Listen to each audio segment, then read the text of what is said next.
speaker ay ibibigay natin ang pagkakataon. Pag nagsalita po kayo, Brother Godfeder, ay mag-i-start ang time. Go ahead. Okay, thank you Mr. Moderator. Ang paksa po natin ngayon ay blood transfusion, biblical or unbiblical. So sa pag-uusap po na ito, mga kaibigan namin, nandyan na nakikinig, gagamit tayo. Wait lang po. Brother, Mr. Okay, sige. Go ahead, bro. Go ahead. Okay, so Tuloy sa pag-uusap na ito, mga kaibigan namin, higit tayong gagamit ng tinatawag na kaunawaan. Bakit po? Sapagkat yung salitang blood transfusion, hindi natin mababasa sa Biblia. Pero hindi mahirap maunawaan na yung blood transfusion ay hindi sinasang-ayunan ng Biblia. Hindi po mahirap yan. Sa kapakanan po ng mga nakikinig namin, ang ibig po sabihin ng blood transfusion, ito po yung pagpapasok sa katawan ng tao sa pamamagitan ng ugat. No, hindi ipinapasok ng mga Kristiyano sa bibig, hindi pinapasok sa mga Kristiyano sa bandang puwitan, pero sila ay pumapayag na ipasok ang dugo sa ugat. Ayun. So ngayon, para sa pagsisimula, kagaya ng sinabi ko, ang paalala ng Biblia kapag tayo ay nag-aaral nito, ganito, Kawikaan 4:7. Sabi po, karunungan ang pinakamahalagang bagay. Kaya kumuha ka ng karunungan. At sa lahat ng dapat mong kunin, tiyakin mong makuha ang unawa. Ayun, kaya yun ang gagawin natin. Uunawain natin ngayon kung ano ang sinasabi ng Biblia. At para magawa ito, ako, pakiusap ko kay Sir Fernan, kalimutan niya muna yung mga ipinag-aralan niya dyan, yung mga ipinaghanda niya. Mag-focus siya sa pakikinig. Bakit? Because you cannot fill a cup that is already full. So, gayon din po ang gagawin ng mga tagapakinig namin. Ano man ang relihiyon ninyo, no, you just empty your cup because we cannot fill the cup if it is full. Kasi ganyan din po ang ginawa ko sa turo na ito na natutunan ko sa mga saksi ni Jehovah base sa Biblia. No, inalis mo, tapos pinag-aralan mo, and then natiyak natin na talagang ang pagsasali ng dugo hindi sinasang-ayunan ng Biblia. Paano natin natiyak yan? Ito po, pag-aralan natin ang isang pinagbasihan yan. Genesis chapter 9. Genesis chapter 9 verse 3. Dito po unang binanggit. 3, 4, and 5 yan. Sabi rito, ang bawat gumagalaw na hayop na buhay ay pwede ninyong maging pagkain. Ang lahat ng iyon ay ibinibigay ko sa inyo gaya ng berdeng pananim. Sa 4. Pero, huwag ninyong kakainin ng laman kasama ang buhay nito. Ang dugo nito. Bukod dyan, pananagutin ko ang magpapadanak ng dugo ninyo. Ayan, pansinin natin, putulin ko lang muna. Diyan binanggit yung salitang huwag kakainin ang dugo. Ayun. Bago pa man lumabas ang batas na ibinigay ng Diyos kay Moises, nandito na ito. So maliwanag hindi ito kasama sa mga batas na ibinigay ni Moises kasi bago pa meron na. Kaya nung nagbigay ng batas tungkol sa dugo, meron din doon sa batas ni Moises. Mamaya pupuntahan po natin yan. Pero itong tanong, basta lang ba nilagay dito ito, yung mga teksto, yung mga salita dito na huwag kainin ng dugo kasi yan ang buhay? Ganun lang ba natin uunawain ito? Ay, hindi po. Pansinin ninyo, mga kaibigan namin. Iatras natin ang pagbasa sa chapter 9. Ito po ay yung pagkakataon na lumabas si Noe mula sa arka. Wala ng tao, lahat namatay, tinabunan ng tubig ang lahat, wala silang makakain. Tama, ayan po ang nakalagay dyan. So sabi dyan, ito po, 9:1. Pinagpala ng Diyos si Noe, at ang mga anak niya ay sinabi, magpalaanakin kayo at magpakarami at punuin ninyo ang lupa. At patuloy na matakot sa inyo ang bawat buhay na nilalang sa lupa, bawat lumilipad na nilalang sa langit, bawat bagay na gumagalaw sa lupa, at lahat ng isda sa dagat. Pamahalaan ninyo ang mga iyon. Meron po ba kayo napansin, mga kaibigan namin, dyan sa mga salitang yan? Kahit lahat po ng scholar ng Biblia sumasang-ayon na yung mga salitang yan, yun yung salita na binigay kay Adan at Eva noon. Yan yung unang utos sa kanila. Yan ang layunin ng Diyos. Pansinin po ninyo, mga kaibigan namin, nang lumabas sila Noe, ano agad ang unang salitang lumabas sa Diyos? Di ba, ang ibinilin yung utos. Sa makatwid, ito ang mas mahalaga. Hindi inisip ng Diyos ang kagad na, ito kakainin nyo kasi kailangan mabuhay kayo. No. Kasi merong layunin, merong utos ang Diyos na kailangan nilang ganapin. O ngayon, para maganap ito, kailangan manatiling buhay. Sila, Noe at ang pamilya niya. Kaya ano sinabi ng Diyos? Walang halaman noon na yun ang binigay kila Adan at Eva. Ang sabi, ang bawat hayop ngayon na gumagalaw ay magiging pagkain ninyo. Para ano? Para masustain ang buhay nila. Ito ang tanong, kasama ba sa binigay ng Diyos para isustain ang buhay nila ang dugo? No. Ang liwanag ng exception, Sir Perna, no? Di ba? Ewan ko lang kung tatanggihan mo na yung binibigay sa kanila dito is to sustain life. Now, when it comes to sustaining life, hindi sinama na ibinigay ang dugo. Meaning, hindi dinisenyo ng Diyos na ang dugo gagamitin mo to sustain life. Alam ko kung saan nyo papapasukin eh. Ang dahilan kung bakit sang-ayon kayo sa pagsasali ng dugo because allegedly, you are in danger, your life is in danger, so kailangan mong kailangan mo itong isalba. Alam nyo, meron dyan yung tinatawag na rabbinic principle No, yung rabbinic principle, ewan ko lang po kung narinig nyo na yun. Ano yun? Yung pikuak nefesh. Pikuak nefesh. Ayon dun sa principle na yun, pangunahin daw ang buhay sa lahat ng bagay. That is wrong. Bakit? Ang pangunahin natin, sundin ang utos ng Diyos at alam ko hindi itatanggi ni Sir Fernan yan. Ecclesiastes 12:13. No, Ecclesiastes 12:13. Ang sabi doon, ang buong katungkulan ng tao, ito basahin po natin. Sa New World Translation po, ganito ang sabi, Ecclesiastes 12:13.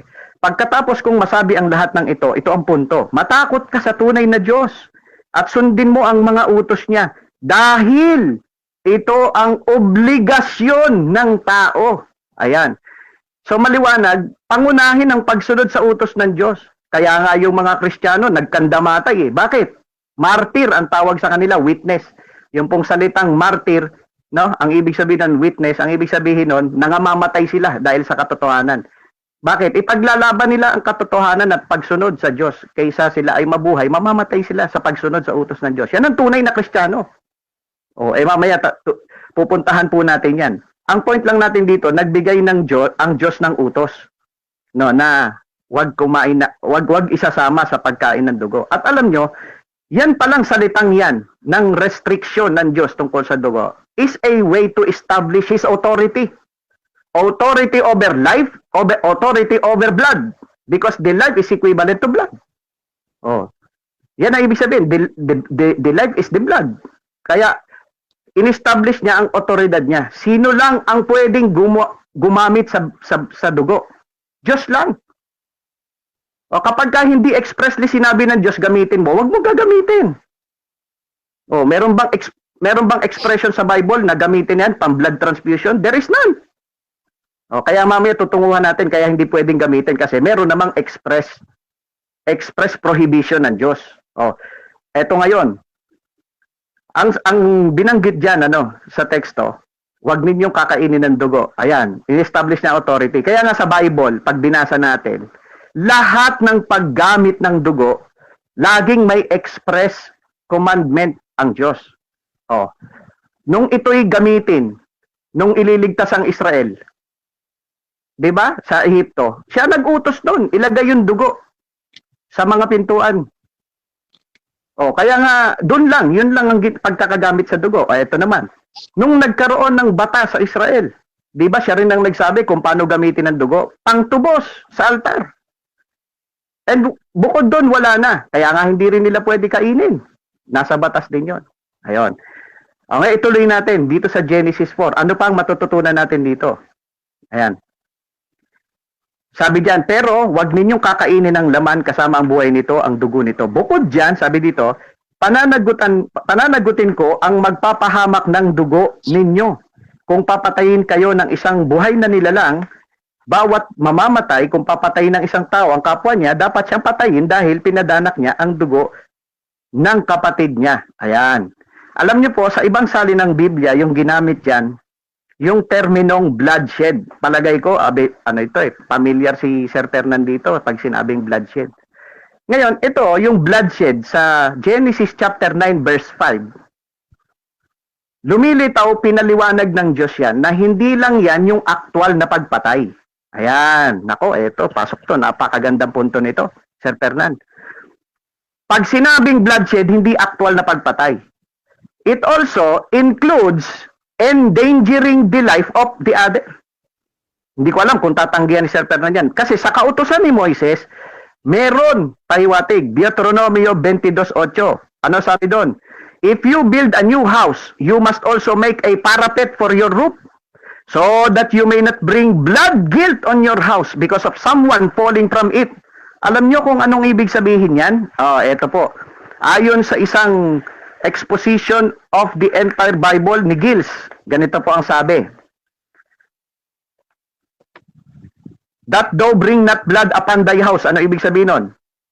Negligence of such provision of the law directs to the guilt of manslaughter or of shedding innocent blood in thy house, as the Targums of Jonathan and Jerusalem. Hence, the Talmudists extend these other things, and by this law also they suppose men are bound to guard against all dangers in any other way. Ayan, Sir Fernan, patay kayo rito. Pag in-endanger mo ang buhay ng kapatid mo, dapat kayong managot sa Diyos. Ngayon, ang tanong, ang pagsasalin ba ng dugo ay nagdadala ng danger? Kasi yan ang sinasabi ng mga doktor, ililigtas ka namin pagka ikaw ay nagsasalin. Pagka hindi ka nagpasalin, mamamatay ka. Mamaya, pag-uusapan natin, that is wrong. Hindi po totoo yan, na ikaw ay mamamatay kung hindi ka sasalinan ng dugo. Wala pong ganon.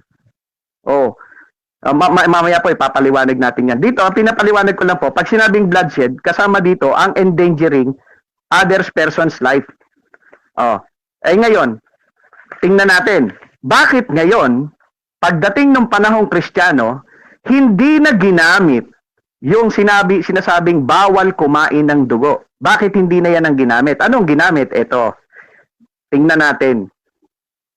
Gawa 15:29. Anong sabi rito? Patuloy. Ito, sa 28, umpisahan natin para mas maganda. Tinulungan kami ng banal na espiritu na magpasya na huwag magdagdag ng higit na pasanin sa inyo maliban sa mga bagay na ito na kinakailangan. This is kinakailangan, required. No?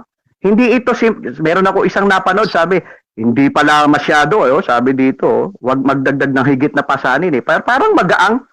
No, that is wrong. Hindi dito ipinahihiwatig na magaang lang ito. New World Translation po. Hindi ito magaang. Bakit hindi magaang? Ay sabi nga dito kinakailangan. Sabi diyan, patuloy na umiwas sa mga bagay na inihain sa mga idolo. Sensitive yan. Sa dugo, sa mga binigti at sexual na immoralidad. Edi magkaka-level yan sabi dito, kung patuloy ninyong iiwasan ng mga ito, mapapabuti kayo hanggang sa muli. Now, eto tanong. Sabi diyan, umiwas. Bakit kaya iniutos ng Diyos na umiwas? No, hindi lang basta wag kumain. Kasi pagka sinabi mo wag kumain, pwede uminom. 'Di ba? Pwede isaksak sa ugat. Pwede ipahid sa sarili kung nanganganib ka, yan ang magiging 'Di ba? Pwede, pero hindi yan nagalagay umiwas. Bakit? Because sabi nga ng Bible, Isaiah 55:8-9, ang kaisipan ng Diyos na Jehovah ay mas mataas kaysa kaisipan natin. Alam ng Diyos na gagamitin ang utos na ito sa makabagong panahon. And at that time, wala pa yung terminong blood transfusion, but it will be applied sa makabagong mga panahon na paraan ng paggamit ng mga bagay-bagay. At kasama rito, isinama ng medicine ang blood. Pero ito ang tanong, safe ba gamitin ang dugo, blood transfusion? Ito po, ang sabi ng Boston Globe Magazine. Ang sabi niya, that blood specialist Dr. Charles Huggins admits that blood must be considered unavoidable, non-safe. He describes blood as the most dangerous substance we use in medicine. Sir Ternan, mas maniniwala ako dito kaysa sa'yo. Kasi doktor to. Ito pa isa, sabi ng CBS News, if blood was a new drug, it wouldn't receive a product license. Tom Leonard, Royal Victoria Infirmary. Oh, ngayon nga sa COVID, 'di ba? Ang daming pinag-uusapan, ivermectin. Bakit ayaw? Oh, baka hindi baka unsafe o ano. Ang dami pang mga gamot. Pero hindi nila binibigyan ng permit. Bakit? Baka dangerous Samantalang ang totoo, yung iba doon nakakatulong. But this time, direkta sinasabi yan ng mga espesyalista po. Time na po, time. So dito na po nagtatapos ang unang tindig ng ating first speaker sa hapong ito sa paksa po na kanilang pinag-uusapan